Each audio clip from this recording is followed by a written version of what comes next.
Hi everyone, it's Margaret Manning here. Welcome to 60 and Me.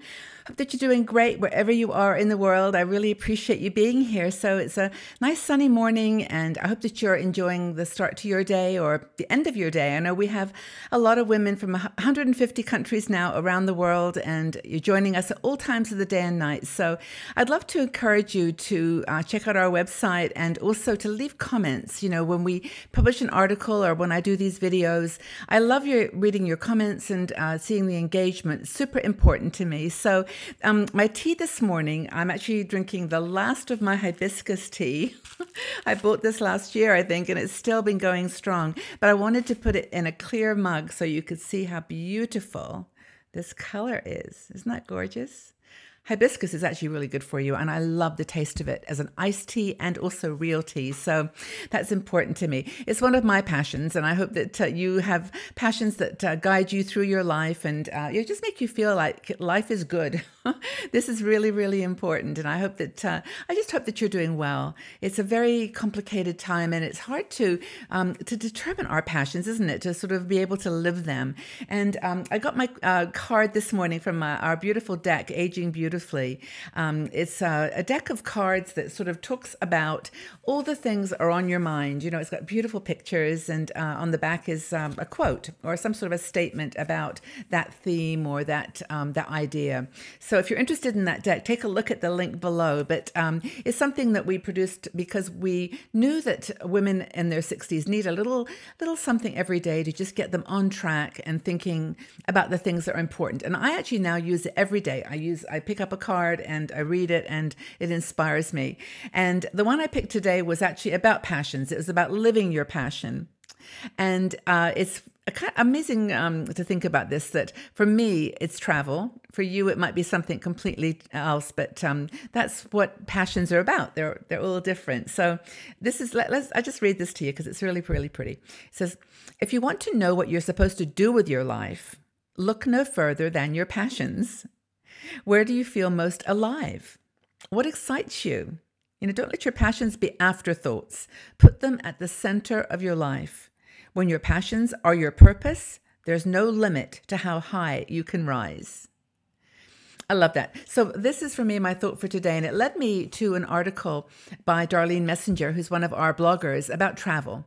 And it's actually a very practical article about travel, and I'm so excited to share it with you because if there's one thing that everybody struggles with travel, it's packing. And packing, you know, is such an art, and it's individual. And some things that work for one person don't work for someone else. So if you're following your travel passion, here's some ideas for packing tips from an experienced, says, travel journey lover. So first thing, select items for days and nights. Select an outfit for every day and every night. And then remove a third. I'd say remove a half because you can always double up. And no one honestly is making notes that you wore that dress or that pair of that top on that day. It doesn't happen like that. And if you're traveling around, you actually could actually take a couple of outfits and do them up with accessories, and no one would ever know the difference. But you know, we all have our favorites, and that's important that we minimize. We only take the things that we really need.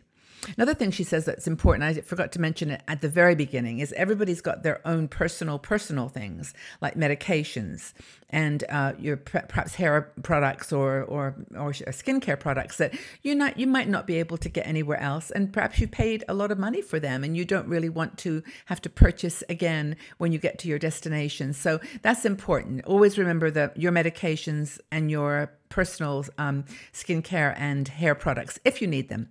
Now, the next thing is, after you've taken your items and then divided it by half, then how do you pack? How do you physically put things in a suitcase?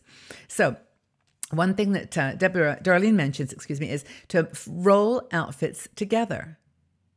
And I've never thought of this, but it actually makes perfect sense. Is if you take a pair of pants and you roll it with the t-shirt or the t-shirts or the tops that you're going to wear with those pants, roll them together. Sorry, my microphone's moving. Roll them together. And then you can just lay them out in your, like roll them and lay them in your suitcase. So you can literally take out one little bundle that has your maybe underwear, your top and pants all together. It's a great idea. I'd never really thought about that. And it fits into your suitcase nice and neatly. You just can stack them along, and it's a really cool way to pack. I'm going to try that. Packing cubes. Do you use packing cubes? Well, a lot of people absolutely swear by these. These are these little tiny, or they can be bigger, packs that you put your clothes in by, you organize them. So put all of your underwear together, all of your tops together, all of your pants together. And you can see how they are laid out, and even color code, you know, pink, green, and blue. And then you can literally take them from your suitcase, place them in the drawer of the cruise or of the hotel, and then just take things out from the packing cube. I personally don't use packing cubes. I roll because I like the rolling. They wrinkle less, and I can actually just use them more efficiently. But people really love packing cubes and swear by them. And they do actually minimize the amount of space. So that's a really cool thing to consider, a packing cube. And they're not that expensive. They're, you know, I don't know. We have some on our Amazon shop, but you can use packing cubes. The next thing is to include a foldable tote or backpack. A foldable tote or backpack. This is really interesting because there's a lot of airlines like Ryanair and EasyJet where you can only take one suitcase, or a small one, and they're very specific about the size. And there's probably budget lines in the States where this is also an issue. But what you can do is just take a foldable tote, put it in your suitcase, and then when you get to the other side, you can either do what I do, which is to actually put my laptop and things I've squeezed into that one little suitcase because I only want to take carry-on, and I can then take it out of my carry-on luggage, which has been with me the whole time. I haven't checked it. And then I can just take the laptop and chargers and things that are heavy, and I can put them into this foldable backpack and then just wear that by myself if I get on a train then or the tube or whatever in England. And I never lose that backpack with my computer in it because it can be quite heavy in a suitcase, and that can get... It's something that you have to put on a shelf or underneath, can get lost. If you've got a backpack with you, it's secure on a train or some other transport that you might pick up. Anyway, that's how I do it. But a foldable or tote or backpack is great. Okay, next thing. Bring little Ziploc bags. I always take this. For lots of reasons. I put a flannel in there if it's wet. I can put some food in there to keep it protected. I can put it, I keep a big one. I could put my thermos inside so it doesn't leak by any chance into my suitcase. And you can just pop extra food in there. Like if you're on the plane and you don't want to, maybe you order something, you don't finish it, you can put it in your little bag, half your sandwich, your Ziploc bag, and have it on the plane or train and save yourself some money. It's really, really cool. So Ziploc bags, that's a great piece of advice, Darlene. Pack a small carry-on. I think it's kind of like the foldable tote or backpack. But she's talking about if you check your luggage, if you check one big suitcase and then you can have a carry-on. In your carry-on, put just a couple of items of clothing, some underwear, one pair of maybe leggings or trousers and a top, something that maybe is going to match the weather where you're going. I mean, for example, if you leave your town in the winter where you've got a sweater on and you're going to go to Greece, you may want to just in your carry-on just pop into the ladies and change into a lighter weight top.